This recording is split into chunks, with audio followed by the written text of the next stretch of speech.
e algumas orientações gerais. Às vezes, é muito interessante isso, no chat, o professor, o moderador, ele informa os alunos as regras de etiqueta. Já ouviram falar, né, sobre isso? Regras de etiqueta, por exemplo, não é admissível xingar o outro no chat, parece trivial, né? Então dá uma discordância de opiniões. Não use letras em caixa alta, né? Toda letra maiúscula, porque na web significa que você está gritando com o outro, né? Não escreva postagens muito longas, por exemplo, tem aluno que o professor faz uma pergunta, o aluno começa fazendo uma redação de 5 linhas. Quando ele botar um enter, que é a mensagem mudou 3 vezes de assunto ali. Então, você dá orientações de que as participações devem ser com postagens mais curtas. Aí, eu gosto de fazer isso quando eu estou no chat, assim, pessoal, quando você estiver digitando e ainda não terminou a ideia, termina a frase com 3 pontinhos, para o outro saber que você não completou ainda o seu raciocínio e esperar um pouquinho mais do digital dele. Então, algumas dicas de etiqueta são úteis nesses primeiros 5 minutos. 6 a 10, período para que os alunos formulem as principais questões que levantaram sobre as leituras. Já dá para perceber que a proposta desse site aqui é um site, um chat, desculpe, que tira dúvidas, né? Provavelmente vai ter alguma prova, alguma coisa, distribuir material didático, o pessoal ler, né, para aquela avaliação, e propôs no chat para tirar dúvida do pessoal. Então, ele não chegou com questões prontas. Ele deu um tempinho para que as dúvidas que a turma tiver sejam formuladas. Ele não sai recebendo e respondendo, não. Ele coleta, dá um tempo para coletar as dúvidas, anota lá em algum local e depois vai selecionando uma por uma e respondendo uma por uma. Interessante, né? Tem aprendizado. Então, ó, 11 a 20 minutos. 11º ao 20º minuto. O professor formula a primeira questão-chave e convida os alunos ao debate sobre aquela questão. Ele não só entrega a resposta pronta. Ele convida a turma para discutir. É legal por quê? Porque ele já vai tendo ali uma prévia, um feedback prévio do nível de compreensão que o aluno está tendo daquelas questões ali. E já vai corrigindo alguns desvios de rota na aprendizagem dos alunos. Antes de se posicionar, ele dá logo a resposta pronta, como o oráculo do conhecimento ali daquela informação. Né? Não, ele deixa os alunos se manifestarem. Muito interessante, né, essa proposta. E aí, ó, a segunda questionamento do 21º ao 30º minuto, e assim vai, o terceiro e o quarto, e do 41º ao 50º, acho que é assim se diz, desculpa se eu estou errando aí na minha enunciado matemático. O professor utiliza esse tempo para retomar outras questões formuladas pelos alunos durante o chat, ou então algum aspecto importante que o aluno, que ninguém levantou, mas que o professor disse, isso aqui é importante, vai cair na prova. Aí ele pode deixar aquele momentozinho final para levantar a deixa. Né? Aquelas coisinhas que ficaram faltando, ficaram os espaços aí na compreensão dos alunos. Muito interessante. Certo? É importante separar um tempinho para o encerramento formal do chat, para não ficar aquela coisa, fica ali na internet, e aí terminou, não terminou, e o pessoal fica esperando sem saber se pode ir embora ou não. Então ele anuncia que do 51 ao 60, vou falar errado, 60, né? Vai ser o tempinho que ele vai dedicar para fazer o encerramento. Até que no 8 digo, pessoal, finalmente estamos encerrando com os estudos para vocês até a prova. Ok? Então é importante planejar o encerramento também, tanto a abertura quanto o encerramento. Alguma pergunta? Professora, sobre a colocação, eu acho que essa aula tinha que ter sido antes do terceiro fórum, entendeu? Porque o terceiro fórum, confesso a senhora que eu abri os links dos planejamentos que eu fiz e devido à questão de tempo, eu achei a atividade para mim na semana passada seria muito complexa. E depois dessa aula eu estou vendo que o trabalho do terceiro fórum não era tão complexo quanto parecia, entendeu? Então, não sei se é possível reabrir esse terceiro fórum. Não se preocupe. Por 2, 3 dias. A proposta do terceiro fórum.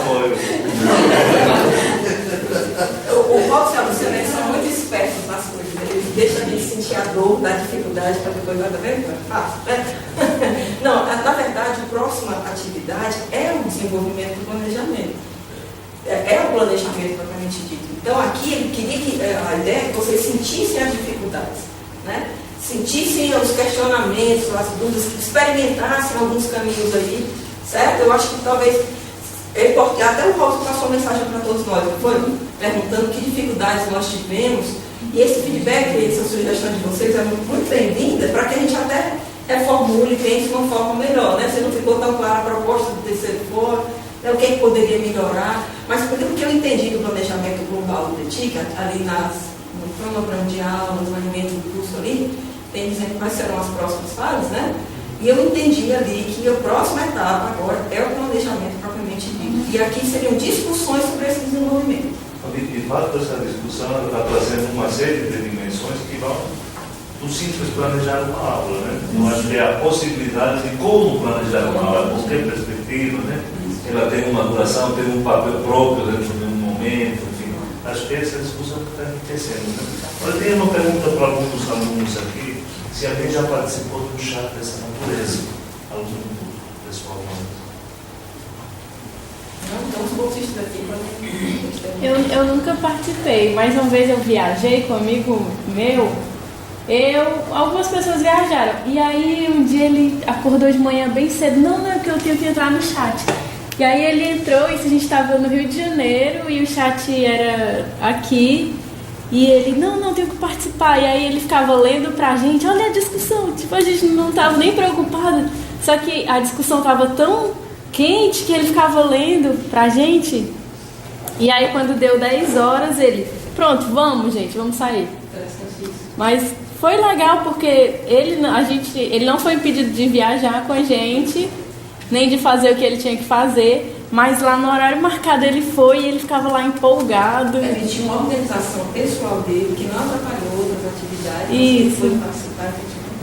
Eu achei bem legal, assim, achei interessante. O chat ele também permite a associação com o tema prévio, com o material prévio, certo? Mas a proposta dele é uma discussão interativa mesmo, né?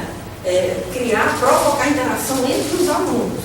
O professor, mais uma vez, a proposta é que ele seja lá, não vai ficar todo mundo assistindo, ele falando sozinho, um monólogo. Não é a proposta do chat. É que ele ouça também a perspectiva dos alunos. Não entendi muito bem se para o chat, para o fórum, precisa um número de participantes limitado. Sim. O fórum, ele normalmente, como eu falei, está dentro de um ambiente virtual, né? Como o Solar, por exemplo, como nós estamos usando, dentro de um curso ou de uma disciplina de uma até quando participar do lei, eles podem pegar e apresentar um vídeo no YouTube de 5, 6 minutos para que a gente possa disponibilizar no grupo, né?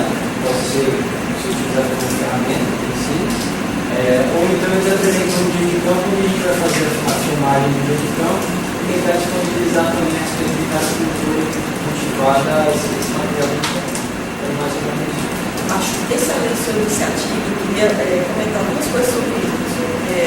A primeira delas, que talvez fosse interessante, Feliciano, o conteúdo mínimo, né? Tem que ter isso no vídeo, aí eles organizam, né?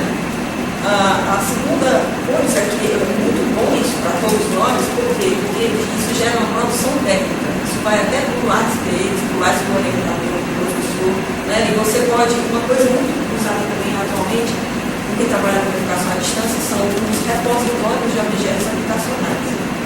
Né? Então, já tem isso funcionando em diversas partes ainda, um pouco por um português escrita, né? Um campo aberto para todos nós produzirmos. Né? E é interessante ver se o seu curso não teria, por exemplo, o site do curso, uma área que ele quisesse produzir isso. Eu não estou curioso sobre isso, eu vou perguntar ao pessoal do Talvez no CCA, você pudesse botar uma contribuição bem interessante. Isso, o site do CCA. Seria uma inovação bacana. Se a biblioteca da UFC já não tem uma área para objetos virtuais, tem um grupo que trabalha aqui no Instituto UFC Virtual, chamado PIOI, né? Que é a Biblioteca de Objetos Educacionais Virtual, com parcerias internacionais, inclusive.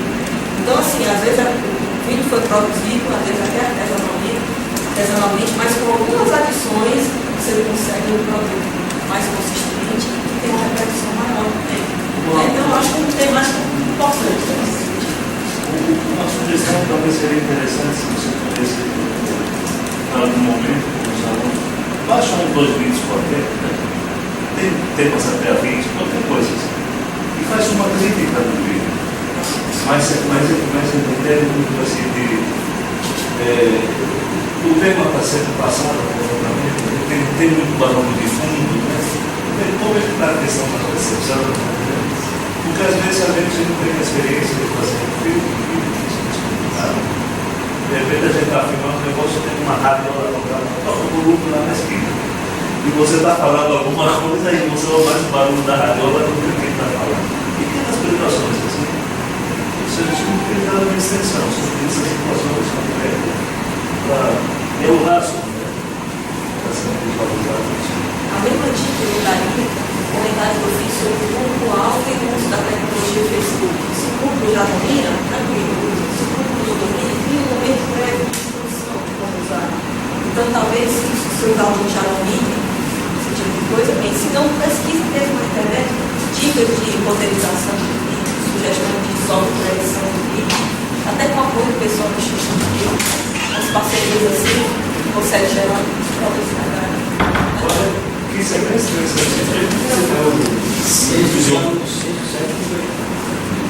Também comecei a pensar nesse nosso departamento de engenharia e sou responsável da disciplina de melhoramento vegetal. Eu tenho que fazer o planejamento também, assim como ele falou, no início, para fazer a semeadura e quando chegar lá na aula de irrigação, por exemplo, quando eu vejo o cruzamento, eu tenho plano no campo que me permite fazer isso. Só que nós temos aí muita frequência problema na área, e esses semestres não vou poder levá-los a fazer irrigação no campo. Então eu fui buscar vídeos na internet e me disse eu expor para eles em sala de aula. Só que embora exista aqui no Brasil curso de excelência, né, nessa área, Participar do departamento de educação acontece algo interessante. Todo o início do semestre, uma semana, o corpo docente se reúne. Esse corpo docente debate como é que todo o semestre passado. E faz uma discussão de uma semana para os seus poderes. E amanhã é tarde. Está todo mundo convocado em convocação, a participar e efetivamente se vai discutir cada disciplina, em termos do contexto, o que significa a formação, né, daquele aluno no todo, desse grupo de aluno. É muito interessante. Né? Obviamente que você não vai chegar a consensos. Vamos você chegar a 50% de consensos. Mas se esse 50% é validado no conjunto, você tem uma possibilidade de avanço muito bacana. Eu tinha a possibilidade com esse grupo de trabalhar a última do semestre. E nesse grupo nós fazíamos um trabalho que se chamava a sistematização da aprendizagem do curso. Então esse grupo ele trazia a sua experiência tanto teórica quanto a sua experiência prática para educadores, né? E educadores tanto no formal quanto no não formal. Tinha gente que ensinava em escolas públicas, escolas técnicas, fazia seu trabalho de campo, né? E havia um trabalho de campo com comunidades rurais. Então, esse conjunto era debatido, trabalhado, refletido e sistematizado no sentido de que trazia toda uma avaliação coerente de todos os aspectos que a turma já se pudesse compreender. Isso alimentava o debate do próximo semestre. Era de uma riqueza muito grande. Aí eu chego aqui e não tem sequer um plano que o professor assiste por 2 anos. Interessante, né? Como estamos vivendo mundos paralelos, né?